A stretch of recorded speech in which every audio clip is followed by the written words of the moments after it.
آپ اپنے شہداء کی بات کرتے ہیں، مجھے سکھاتے ہو شہید کس کو کہتے ہیں؟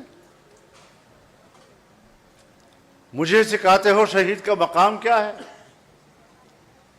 میں قرآن و سنت کا ایک طالب علم ہوں، میں شہید کے مقام کو جانتا ہوں۔ شہید کیا ہوتا ہے؟ جو شہید اپنے وطن کے لیے قربانی دیتا ہے، اس کی قدر و منزلت کو میں جانتا ہوں۔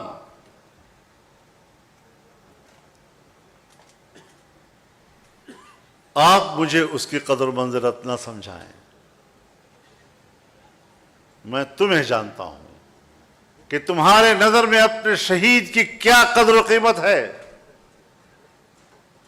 کیا بتا سکتے ہو آج تک قوم کو تم نے بتایا کہ کارگل میں آپ کے کتنے جوان شہید ہوئے اور آپ نے وہاں سے کتنے شہداء کے جنازے وصول کیے؟ ذرا بتاؤ تو صحیح۔ تم نے اپنے شہداؤں کو ہندوؤں کے سپرد کیا اور وہاں سے ایک بیان آیا کہ ہم نے اسلامی طریقے سے ان کو دفن کر دیا۔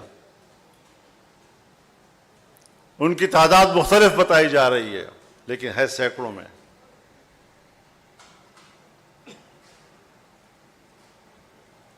تم اپنے شہداء کے جنازے وصول کرنے کے لیے تیار نہیں ہو۔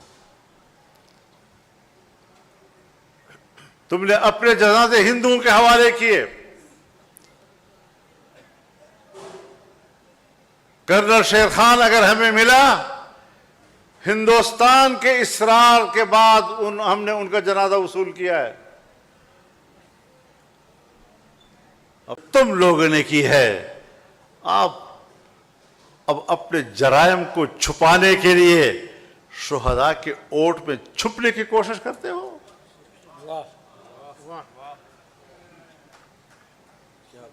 ہم نے کوئی غلط بات نہیں کی۔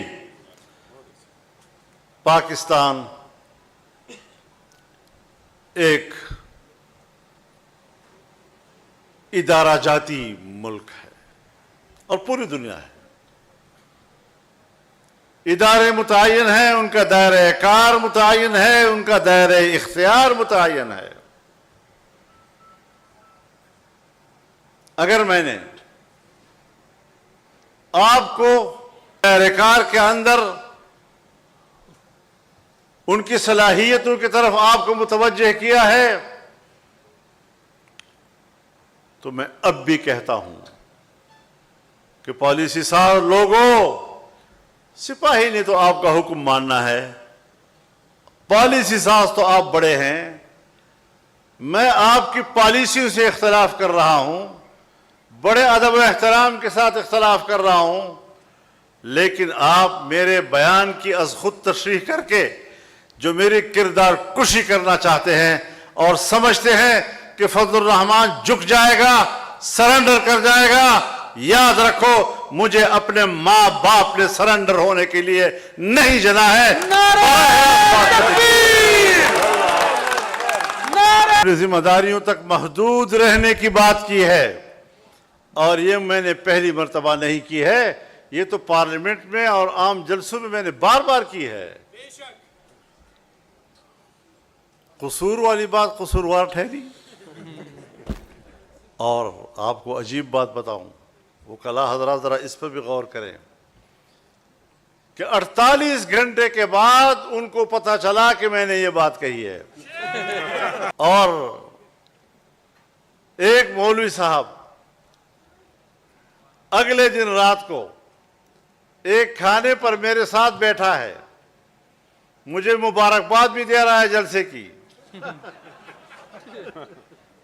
اور اگلے دن رو رہا ہے بیچارہ۔ سنا ہے کہ کوئی ماتم ہو رہا تھا محرم کا، تو کوئی انگریز آیا ہوا تھا، تو اس نے جب یہ منظر دیکھا تو پوچھا کہ بھئی یہ لوگ اپنے آپ کو کیوں مار رہے ہیں؟ تو انہوں نے کہا کہ یہ تو حضرت امام حسین کی شہادت پر غم کا اظہار کر رہے ہیں۔ انہوں نے کہا اگر ان کا بڑا اتنا امام شہید ہوا ہے اور یہ اس پر غم کا اظہار کر رہے ہیں تو آئیے ہم بھی شامل ہو جائیں. تو اس نے کہا نہیں، یہ 1400 سال پہلے شہید ہوا تھا. اس نے کہا اچھا، اتنی تاخیر سے ان کو خبر پہنچی.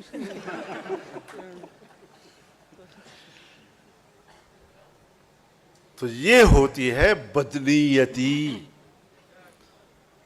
اور مجھے افسوس یہ ہے کہ میرے خلاف بدنیتی پر مبنی ایک جملے کی غلط تشریح کر کے قوم کو گمراہ کرنے کی کوشش کی گئی، عوام کو گمراہ کرنے کی کوشش کی گئی، اور ہمارے میڈیا کو گمراہ کرنے کی کوشش کی گئی، اور شہداء کے خاندانوں کو گمراہ کرنے کی کوشش کی گئی.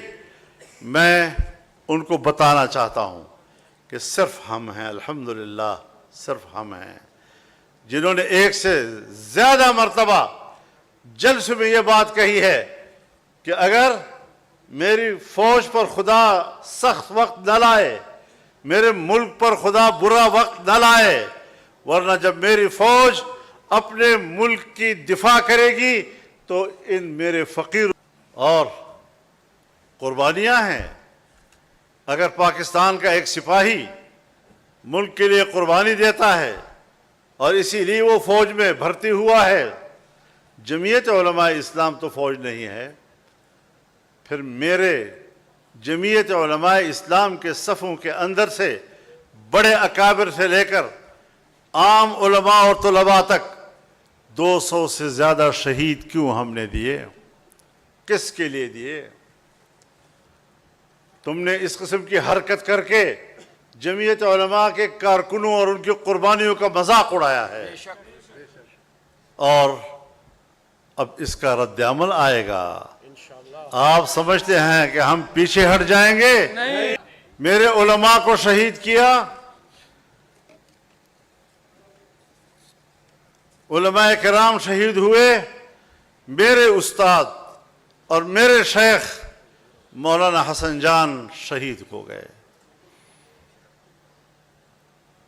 میرے والد صاحب کے شاگرد رشید وزیرستان کے استاد الاساتذہ مولانا نور محمد شہید ہو گئے، مولانا معراج الدین جو میں سمجھتا ہوں میرا دایاں بازو تھا، تم نے اس کو توڑا، اور میں نے باجوڑ میں 100 جنازے اٹھائے ہیں ایک جلسے کے. میں روزانہ پشتونخوا میں اور بلوچستان میں کہیں نہ کہیں 2 یا 3 جنازے اٹھا رہا ہوں. میں تو آپ کے ہر جنازے پر آپ کے ساتھ رویا ہوں. کبھی یاد ہے کہ تم کبھی میرے جنازے پر میرے ساتھ روئے ہو؟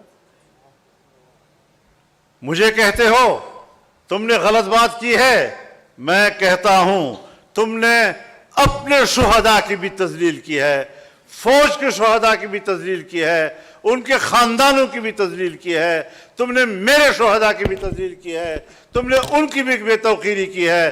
معافی کہتے ہو فضل الرحمان مانگے؟ نہیں. آج اگر میری بات غلط ہے مجھے آپ ضرور رائے دیں، آپ قانون کے ماہر ہیں، میری رہنمائی کریں. میرا مطالبہ یہ ہے کہ جس فوج نے اور جس جنرل نے جس دفتر سے میرے خلاف اور میری جماعت کے خلاف پروپیگنڈا کمانڈ کیا ہے اس کو معافی مانگنی ہوگی. نہیں کھیلی. بھروسہ تم نے توڑا تھا، مگر خود کو سزا یوں دی کہ پھر جو مل گیا مجھ کو بھروسہ کر لیا اس پر. تم نے پیدا کی ہے. میرے مخالفین ساری زندگی کبھی ملا ملٹری الائنس کہتے تھے، کبھی یہ اسٹیبلشمنٹ کے بڑا قریب ہے. کیوں؟ میری سیاست اعتدال کی ہے. میں مذہبی طبقے سے تعلق رکھتا ہوں اور اس کو اشتعال دینے کے لیے پوری دنیا وسائل استعمال کر رہی ہے.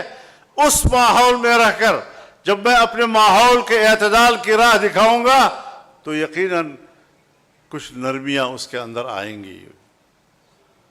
کوئی اس کو کہتا ہے تم مفاد پرست ہو، موقع پرست ہو، تم نے فلاں جگہ پر یہ کیا وہ کیا. نہیں، ہم نے حالات کے مطابق پالیسی اختیار کی اور ہم کبھی حکومتوں کی خواہش پہ نہیں چلے.